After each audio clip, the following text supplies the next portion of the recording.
What's up, everyone? Friedemann Findeisen here from Realistic Songwriting. Hope you're having a swell day. Today, I wanted to share an interview with you guys that I did with Clifford Stummy, aka the Pop Song Professor. Now, Cliff and I kind of do the same thing when it comes to our YouTube channels in that we both analyze famous artists and what they're doing. The main difference is that I mostly focus on the music, whereas Cliff is all about the lyrics. So he's got a master's in English, and his entire focus is really diving deep into what the artists actually have to say with their words more so than with their music. So we did this interview together and I had a lot of fun doing it, and hopefully you guys will as well. So I thought I'd just share it here. If you want to find out more about Cliff, go to popsongprofessor.com or search for The Pop Song Professor on YouTube. It's good stuff, so go check it out and enjoy the interview. And hello everybody, this is Clifford Stummy, the Pop Song Professor. Welcome to the Pop Song Professor podcast. And today we have actually a very special guest, somebody whose channel I have been watching on YouTube for a while now, who's been doing just an amazing job for a long time, actually teaching people how to write their own songs, writing his own songs, doing incredible things. And I know I'm going to mispronounce the name, but Friedemann Findeisen, is that? Well, nope, I got it wrong. Friedemann Findeisen, but thank you very much. Okay, good stuff. Yeah, you're from Germany, right? Yes, I am. Yeah, my family actually immigrated from Germany in I think like the 1850s. Our last name is Stummy, and I think it used to be pronounced like Stumme or something, but Stumme, which probably means the silent or something like that. Which is like a really bad name for a podcaster, but oh well. Very true. Cool. Hey, well, welcome so much to the show. Yeah, thank you. Thank you so much for having me. And just to kind of tell you guys a little bit about Friedemann, am I saying the first name right at least? Yeah, that's fine. Okay, good stuff. Just to tell you guys a little bit about him, he's got 73,000 subs on YouTube currently. And as we were talking before we started recording, it's largely due to his like really popular artist series where he breaks down the melodies and the songwriting styles of different artists. He's done The Weeknd and Taylor Swift, 21 Pilots, tons of people. If you like what I do on the podcast and the YouTube channel with lyrics, you're going to love what he does with the melodies and the music and the songwriting styles. It's really good stuff. You've written a book, right? You're a #1 seller on Amazon? Yes, I am, with the Addiction Formula. Okay, cool. And is that about, like how to write really catchy music, I'm guessing? So that is about energy distribution in songs. In other words, how to structure your songs and arrange them most effectively so people will, so the attention of your listeners is going to be drawn to your song. And it's just a formula that you hear in a lot of pop music, or actually all pop music, at least in the charts, that's being used over and over again in all sorts of different styles, except maybe, ambient music and stuff like that, like more artsy music that is supposed to be background music. But any sort of music that is supposed to be in the foreground, that is supposed to grab your attention, basically uses this formula. And that's what you can learn in the book. Wow. Okay. That actually sounds like something I'd be really interested in. I'll have to check that out after this. But let's see. You also have a couple of online courses where you teach people. And do you offer private consultations with songwriters? Yes, I do. I do Skype coaching. Okay. Good stuff. And as we were talking about before, you're also a huge fan of board games. I was watching one of your videos and saw Dead of Winter and like a giant stack of it. Must have been like 10 different board games in the background. And we were actually like trading different ideas for board games that would be good for the other to check out. So you're a man of many talents. I mean, I'm a man of many board games, probably. It's a better way to put it. Good stuff. And then you're from Germany, which is really cool. I think a lot of American pop music is sort of grounded in European roots, particularly Germany and I think Sweden. That's like where Max Martin and a lot of other people come from. But I think that's pretty cool. And I was actually talking to somebody in an email, Anna, who had emailed me about the podcast. She's from Germany as well, and she had mentioned that a lot of the music being played in Germany is American pop. Like, what kind of music do you guys listen to over there? So there's a good portion of German stuff on the radio, which I personally don't listen to. I mean, I don't know a lot of people who still do listen to the radio. But there's a lot of American stuff here as well. I grew up with, Bryan Adams, which is Canadian, strictly speaking, but a lot of American artists. And the music I listen to is pretty much all American or UK based. Okay. So, or, Swedish. Yeah, they've kind of got their hands everywhere. Yeah, for sure. Cool stuff. Well, I've already kind of like run down a few of your accomplishments, but you kind of just want to tell us a little bit more about yourself and what you do and what your job is essentially? Yeah, so I'm a songwriting coach, is what I call myself, and I try to help people write better songs, or write more commercial songs. I don't know if that's the same thing, but that's kind of the rule that I've set myself, is to help people write songs that more people would want to listen to. That doesn't mean it has to be a better song, but that's kind of how I see songwriting. And I think that's also really interesting, because the two of us, I think, see lyrics very differently, which is something that we're obviously going to talk about, I think. But I come to it from a much more commercial standpoint, and thinking about it in terms of how does this make you feel, more than how does it make me think, or how intellectual is it? Is it going to inspire me to think more about the lyric? Is probably the perspective that you're coming from, which I totally understand, because that was my perspective for a very long time ago. But ever since I started with holistic songwriting, a little bit before that, I really changed that approach to looking at lyrics from this perspective of how is it working with the melody, more so than what is it saying contextually. And so that's kind of where partially the holistic comes in, where you're trying to make the lyrics and the melody work together as that whole. Yeah, I think since we're in in this century, things have changed so much with the internet and everything, and recording gear has gotten so cheap, and it's so easy to become a songwriter, like from a financial standpoint at least. And so many people have become songwriters. So it's not enough to just like write a song on your guitar and send that out to publishers. Publishers expect so much more of you. And if you're writing for artists, or for anyone these days, for companies, which I've done, and commercials or movies or games, all of these jobs I've done, you cannot send in just the music. You have to send in a finished production. So that means you have to be able to produce, you have to be able to sometimes perform your own music, you have to write, you have to mix everything. And that's where the term holistic really comes from for me, is that you have to be able to know everything. It's the DIY. It's another term for DIY for me, in a way, Gotcha. Yeah. No, very, very interesting stuff. So can you tell us a little bit more about your artist series, and just kind of, we talked about it a little bit before the podcast, but just for people who may not have heard of it before, like what should they go into it looking for? What should they expect? So the artist series is my attempt of solving the riddle of what's going on in the charts right now, really.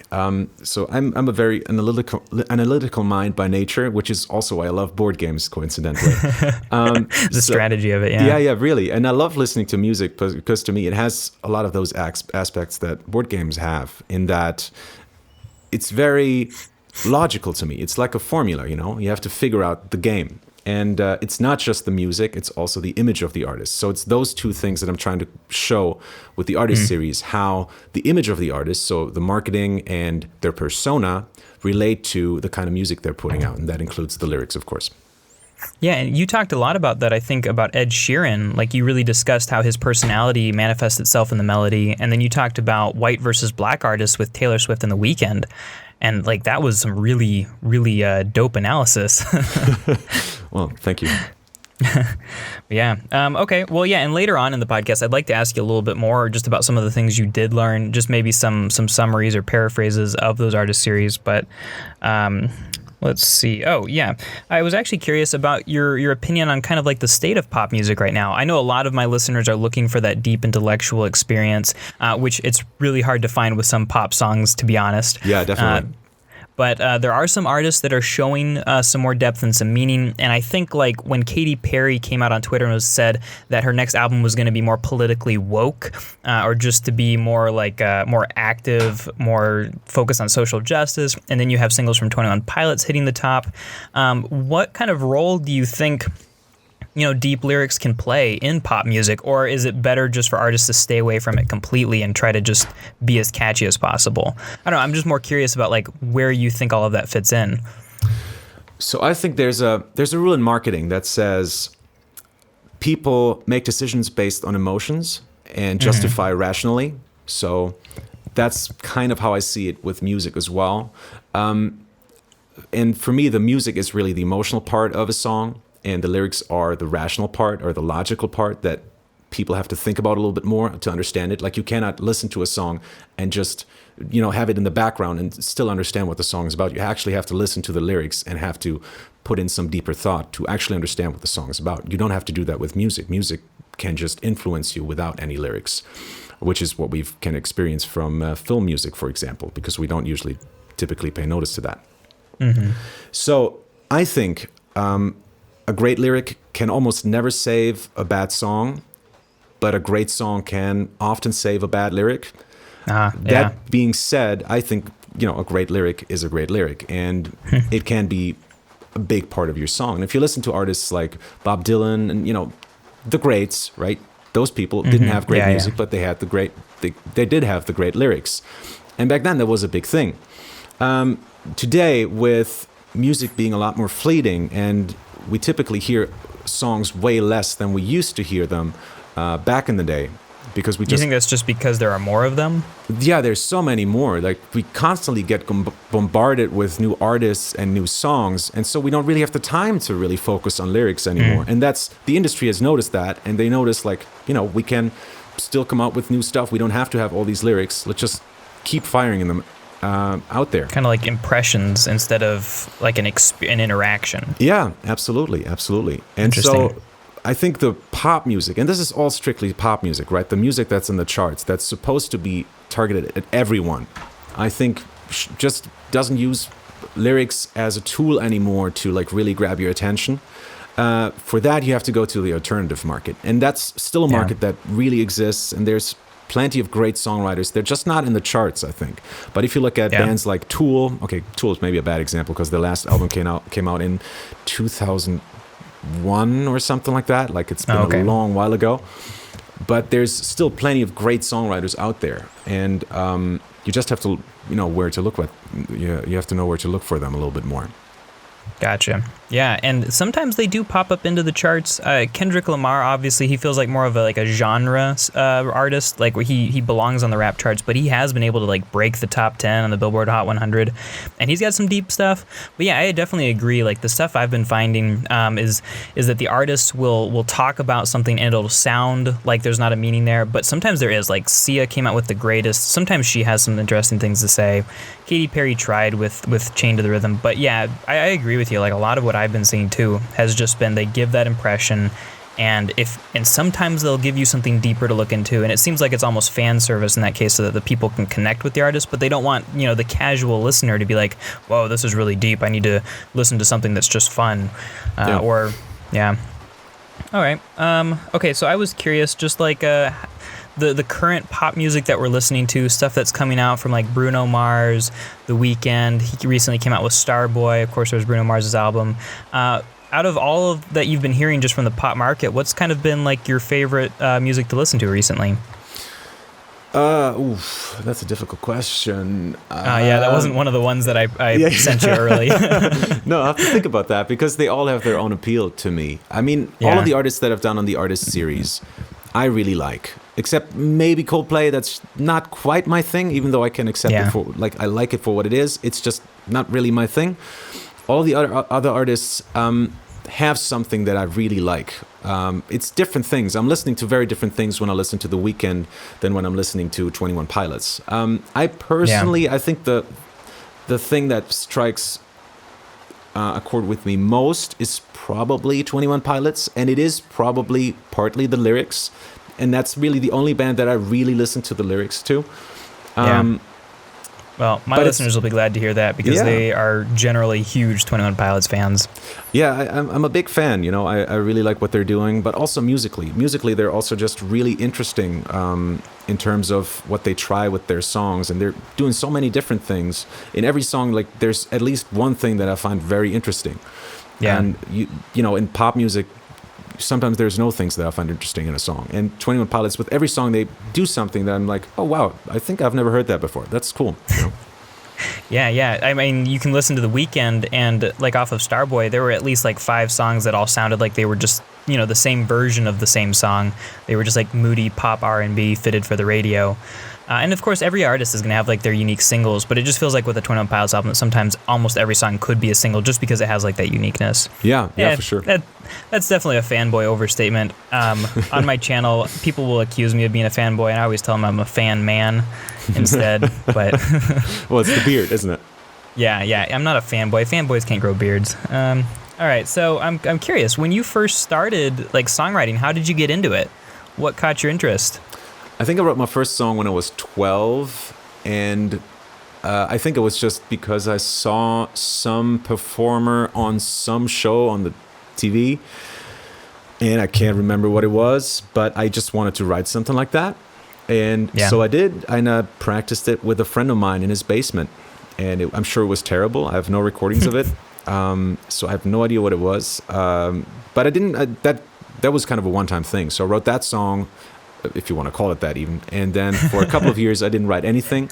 And then when I was 15, I founded a band with a friend of mine, and there was 4 of us. It was kind of like a grunge band. Kind of, my biggest influence back then was Stained, which I still am a big fan of. Not the newer stuff, of course, but that's such a goes without saying kind of phrase when it comes to music and movies, isn't it? Yeah, that does come up a lot. None of the newer stuff, of course. I'm one of the hardcore fanboys that are just there for the old stuff. So it was a grunge band, and I wrote all of the songs. So every week I would just come home from school and start writing. I mean, I did my homework first, and then I would just write until the rehearsal day, which was Thursday, and then I would just see what worked and what didn't. And that was a great learning experience because I really learned how all the different instruments work, and it was drums, bass, guitar, and vocals. And so I learned how to write for those 4 instruments. And I think it's in those 5 years, or 3 years, it must have been 3 years, I learned more about songwriting than I ever did at any conservatory. Not to diss conservatories, but that's really where, I got my expertise from, I think. Conservatories, is that like a German college, or? Conservatory is, it's a music university. So it's like, okay, gotcha. Yeah, like Berkeley or something like that. Okay, very cool, thanks. All right, wow, yeah, no, that's like definitely the way to start out. Young, and you're just passionate about it, and then that passion grows as you learn more. Man, yeah. Yeah, for sure. And it's, it's always been about the music for me, like it was just a fascination. I just always have been fascinated by writing music, and that feeling of, I don't know if you know that, maybe from something else, but of really zoning into your computer, or just completely blanking out, and you just write, and it's a fantastic feeling. I totally know what you're talking about. Yeah. Like, I write poetry. I don't think I felt that with poetry, but when I edit video, or I'm working on like a video for YouTube, or there have been songs that I have written that we won't speak of because they were awful. I had my garage band and my acoustic guitar, and mostly just as jokes. But you should cut one of your songs into this episode, I think. That would be great. We'll see if I haven't buried it too far. Yeah, I think I made a joke song for my parents. What is it called? It's a anniversary, like their 25th anniversary, where I made fun of how old they were getting. And I've written like birthday songs about people getting old. I have this fascination with writing silly songs about people getting old, apparently. But that's awesome. So yeah, I totally know what you're talking about. Like that feel where it's just the project. I always call it a good day if I forget to eat lunch because I'm so excited about what I'm doing. Yes, exactly. Yeah. Oh man. All right, cool. Kindred spirit here. Okay, so when you do write a song, what's your process? Where do you start? First of all, I think it's different for every kind of style that I write in. So if I write a jazz song, it's going to be very instrument based and very much coming from a theoretical background, much more than when I write rock, which usually happens on the guitar. Well, I'll find a riff first. Pop music, I'll go on a walk and just figure out some cool lines that I could use for a hook. So it's always different. But I always write with a DAW, so always write with a sequencer in front of me, which is like a software that you can use to record different tracks into. So I'm not the kind of guy who writes an entire song just on the guitar or just on the piano. I'm always going to go straight to the computer once I have a good idea, and I'm going to record it into it and mess with it as much as I can. Okay, I was surprised to hear that you do sometimes start with the lyrics, like when you're writing a hook for the pop, or for like a pop song. By that I mean not necessarily with the lyrics. I mean, it's often the melody, but I often come up with the lyrics in tandem with that. So if I have a good melody, it's often both at the same time. But that being said, I'm definitely more of a melody first kind of guy. Okay. So if I have the music, I'll write the melody first and then figure out, like, puzzle the words so that they fit the melody. That typically works better for me. I've done both. I've written lyrics first as well. It doesn't work so well for me because I feel like my melodies get a little bit stale and there's too many notes because I have a lot of text and a lot of stuff that I want to talk about. And I found that if I start with melody first, it's shorter lines, and it just sounds better in the end, I think, because what's most important to me, which is the melody, comes first. Yeah, and it's so good for me and for my listeners to be able to listen to and learn from somebody who does go melody first. I mean, and it's not, I think from what I've seen, a lot of like industry songwriters and a lot of artists do go melody first with a lot of their music, or maybe they'll have something that they wrote and they'll be writing this melody and they'll say, oh, you know what, this thing that I wrote a long time ago but wasn't intending for this song could fit here. I think that's how, like with 21 Pilots, how they like include the raps. He'll have written the raps before Tyler Joseph, and then he'll write the song, and then I think he'll think, oh, I could fit this here. But so it's really good to like hear that different perspective. When it comes, one thing I want to interject here really quickly. I find it really interesting how lyrics are often written in hip hop, because this is really not my world, because in Germany hip hop, like American hip hop, really isn't such a big thing. But what I found out from having Skype students from all over the world, including America, and some of them are hip hop producers, I find it really fascinating how these guys write their lyrics, because what they often do is, apparently, I find this like so crazy, because I would never work like that with my songs. They get in the studio, they tell the producer, keep the song rolling, and they're just like gonna stand around, they're just gonna mumble to themselves, and they're like, okay, I got one. And then they are gonna sing or rap one line, and then, okay, stop again, keep the thing rolling. And they just walk around the studio until they get a line, they rap it into the microphone, and say, okay, keep it rolling. And so it's just line by line. They think of the next line, record that, and then it keeps going like that until they have a verse. And once they have all of that, they're gonna go through the entire verse again. And the people that I've talked to said they could do it all by heart, so they knew their complete lyric that they just rapped like over the last half hour. They just already know it by heart, and they rap the whole thing into the microphone, and that's how that is written. Oh my word, wow. That's pretty crazy, right? Because to me, it's like, I'm sure you're the same when you write poetry. You start the whole thing with an idea where the whole thing is going to go, so you kind of want to tell at least some kind of story with some kind of progression in some way. But I mean, in this case, this is like really the commercial rappers, like the mumble rappers of this world. Yeah. And for them, it's just like saying a cool line, I guess. But I find it really interesting that that is reflected in the way that they write as well. Yeah, when I think of writing songs or writing poetry, I always think like this is going to be a true expression of myself. I want to say something that is uniquely me. And then they're going in and they're just like, oh, you know what? This would sound kind of cool. I'm going to say this. And maybe that's why a lot of those songs are all about the same thing, like sex, the music, the money, and the drugs. Absolutely. I mean, it just because they maybe they don't remember like, oh, actually, I rapped about this last time. I want to move on to a new topic. Let's talk about politics. I don't know. Yeah. Readjusting their monocle. Yeah, that sounds great. Yeah. Let's do this one next, shall we? Yeah. Perfect. I agree. It would behoove us.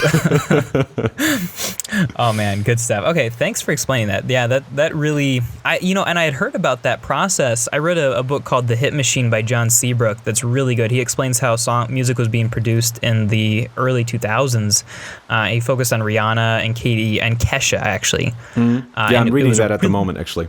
Oh my goodness, that's awesome. Yeah, it's so good. He's talking about like how they work with top liners, where for pop music they'll have a producer or a team of producers create a beat, and then they'll usually have a female vocalist come in and just lay down a track, and she'll just like do what the hip hop writers do, where she'll just say random things in the microphone until something sounds good, and then they'll like edit it and put it together.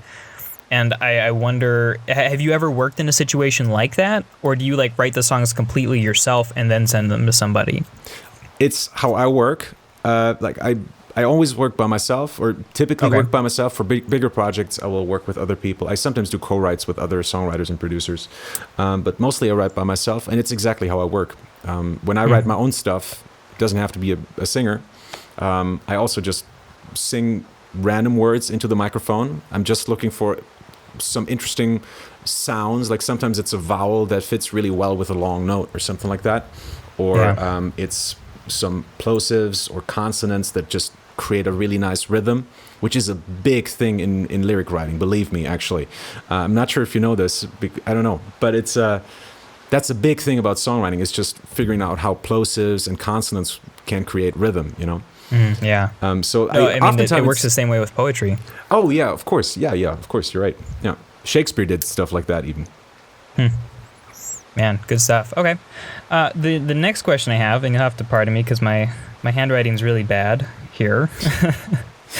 Yeah, so now this is a question that we've already kind of hit on a little bit, and it may not be something you feel completely able to speak to, but I think it's unique enough. I think you'll have an opinion.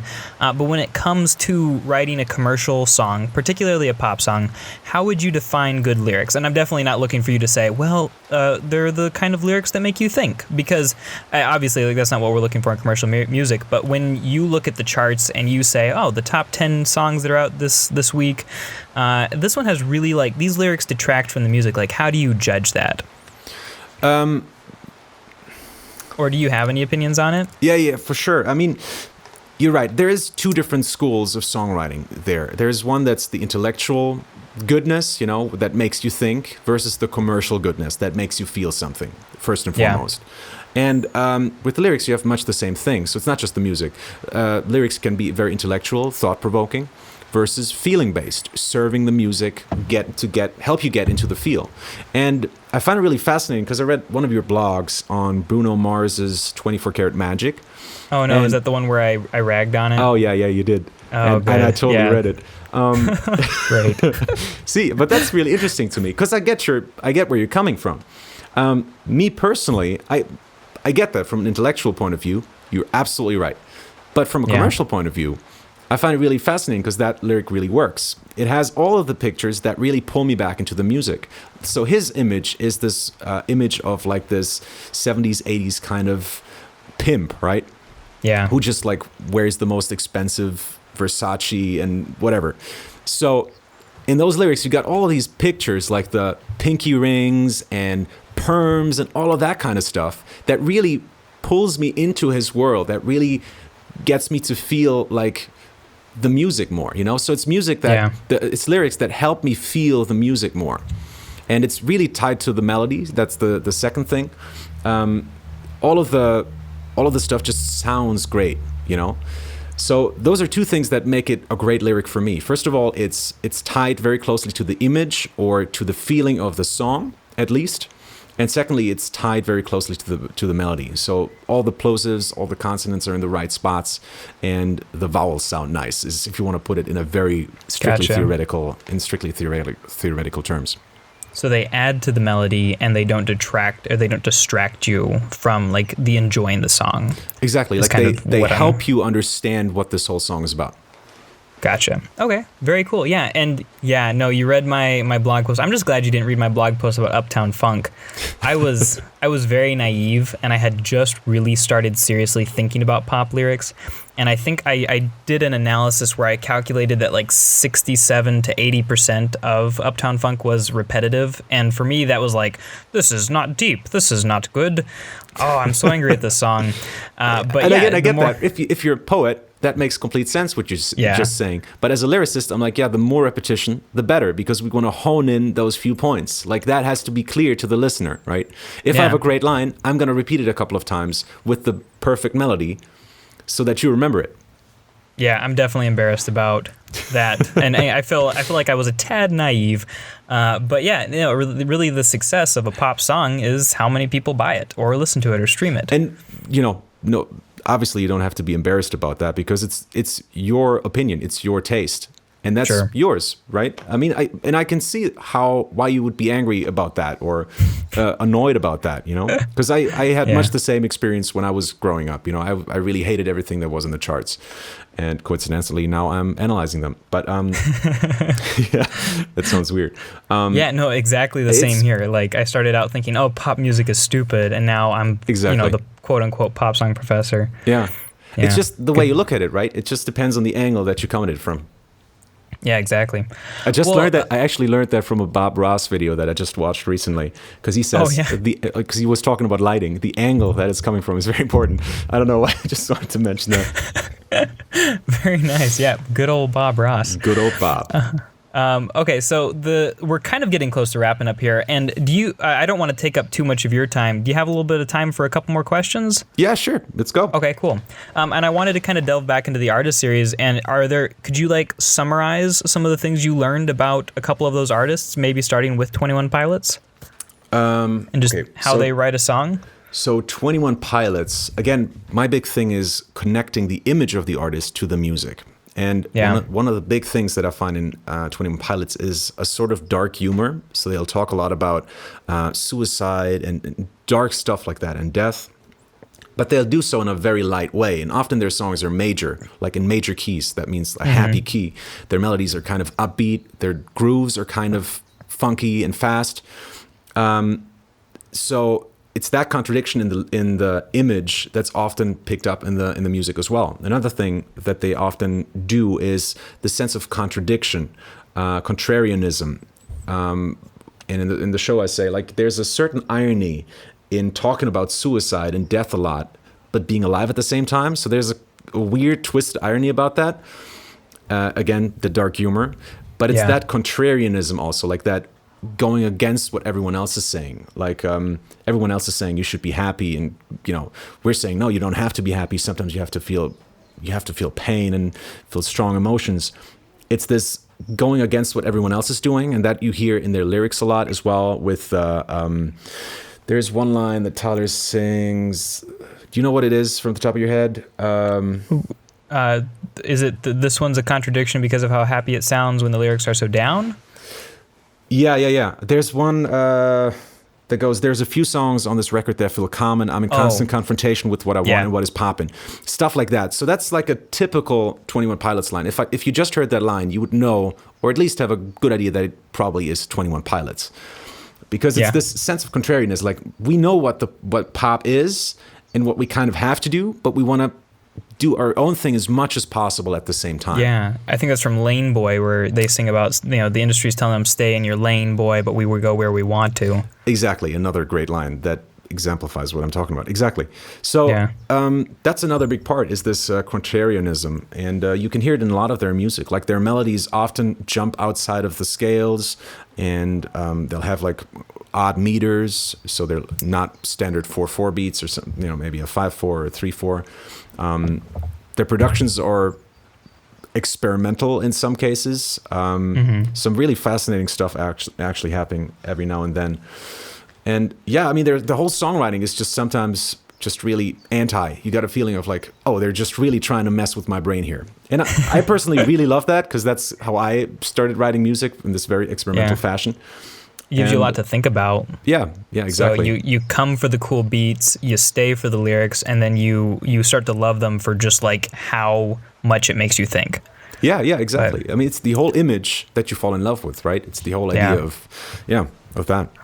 Well, what about Ed Sheeran? Can you tell us a little bit more about some of the stuff you learned about him? So one thing I often try to do when I analyze a new artist is I try to look at their favorite intervals. And first of all, I should say that when artists write music, they don't think in terms of, oh, which interval am I using here? But still, at the end of it, when you listen to their songs, you can still often pinpoint like, oh yeah, they're using that interval a lot more than any of the other ones. Or scale degrees is probably the correct term in this case. And Ed really likes the 3, 2, and 1. So like the da-da-da, those are like his favorite notes. And those you will hear in pretty much all of his hit singles. So that I found really interesting, because the 3, 2, and 1, especially the 3 and 1, are very warm, very happy, very romantic kind of intervals. And that fits really well, again, with his image, because he's a very, like, his image, maybe it's tailored, but I don't think it is. But in any case, that's his image. He's a very natural, authentic, warm, romantic kind of guy with a lot of nostalgia and all of that stuff added in, right? So it just fits perfectly. Like, the notes that he's using, that are his favorite notes, 3, 2, and the 1, fit perfectly with his image. And that's one of the things that I talk about in that show. Yeah, it was really good, and I like how you I like what you're mentioning here about that. That was what I liked about the Ed Sheeran videos, that you really did show how his music reflected who he was, or who we all think he is, and who he might very well be. I actually had contact with his cousin, and he says he's really just a really charming guy, and he knows him personally, obviously, and he said he's a really smart and sweet guy. So I'm sure it's not just a marketed image. I'm sure, well, it is marketed, but I'm sure it's he's actually an honest and authentic kind of dude. Okay, cool. So they kind of said, all right, who is he? All right, let's emphasize that and let's tell other people about Exactly. it. As it is with the best Cool. artists. If you're really an artist, then typically the image is going to come to you and you shouldn't have to look for it. Typically. There's some Right, it's artists so hard to where you have pretend to look a little be bit. somebody. Yeah, right. And I'm obviously overdo it a little bit. Like I'm sure Pink doesn't just go around trashing hotel rooms in her free time. But you have to like amplify it obviously a little bit, but it should still fit your character and you should still feel very comfortable with it. Yeah. Well, here, just as a last artist to ask you about, can you tell us a little bit more about The Weeknd? Yeah, so The Weeknd, that was actually the second episode I ever did, right after Taylor Swift. And in that episode, I mainly focused on the differences between Taylor and The Weeknd, which are obviously manifold. And color is one of them. And I kind of did this humorously, but the idea is that Taylor is using kind of white notes on the keyboard. So her writing is very kind of Ionian based, like major scales, minor scales. And The Weeknd Ionian. What does Ionian mean? Ionian is the whole group of keys that stem from that have like 7 notes within them. So it's all the church modes. So that's major, minor, and then there's all the other ones like Mixolydian, Lydian. Like there's a couple of other ones, but the most important ones are major and minor. And major is just another word for Ionian. So that's where that comes from. Okay, gotcha. Like that's the old-fashioned kind of term. And The Weeknd is more of a guy who uses the black keys. Like he uses the pentatonic scale. Obviously, there's songs that don't use just the black keys, but he's using the scale that you would get if you just played all the black keys. That was the joke, basically. Yeah. And so I find that really interesting that black and white music have a very different approach to melody writing. The Ionian scales have a very pretty, very simple nursery rhyme kind of quality because like all of your nursery rhymes are essentially those scales. And the pentatonic scale is what we know from blues music. It's what we know from R&B artists is when they do their like little licks that like that kind of stuff. Yeah. That's usually all pentatonic. And so for me it was that was the fun in just pointing out that, this black artist is using, the pentatonic scale, which is a very black sounding scale in a way. And Taylor Swift as a white artist is using this white kind of scale. Man. Yeah, no, that's really ironic how that worked out. Yeah. All right. Well, hey, I don't want to take up any more of your time, so we're going to go ahead and bring this to a close. I know you get 1,000 requests all the time from people to explain different artists, but I think if me and my listeners could request anybody that you haven't done already, we'd probably request Imagine Dragons and Lorde. So I know obviously our opinions are very, very important, but just to put that bug in your ear. Yeah, I think Imagine Dragons might actually happen. Like I have a survey going at the moment. So you can still vote for that. I don't know if you have some show notes or something like that where people could click on the link. We can put that in the show notes. So if you want to, decide who's going to be the next artist, I think I have 4 or 5 more episodes to go. There are some people that already, like some artists that already are getting carved out as the winners, but Imagine Dragons is one of them at the moment. They're in the lower ones, but they're still there. Lorde, not doing so well at the moment. So if you want to see Lorde, then you still have to vote for me. All right, guys, we need to rally around Lorde and bring her up in the survey. Exactly. Cool. Well, just the last question then to kind of send us off. Do you have any advice for young songwriters? Probably just to write for other people. Like get a band and start writing for all the different instruments, not just your own. The more you get stuck on your own instrument, and I've noticed this countless times with the Skype students, is they're too focused on their own stuff, and you have to listen to everything that's going on. And oftentimes it's better to play less on your own instrument so that everything else can come through a little bit more. So write as much as you can. Don't listen to people like me in the beginning, like coaches. Like I should come in once you know a little bit what you want. So don't go around buying too many songwriting books or listening to coaches in the beginning. In the beginning, you just want to write yourself, and you want to try to figure out what it is that makes you special.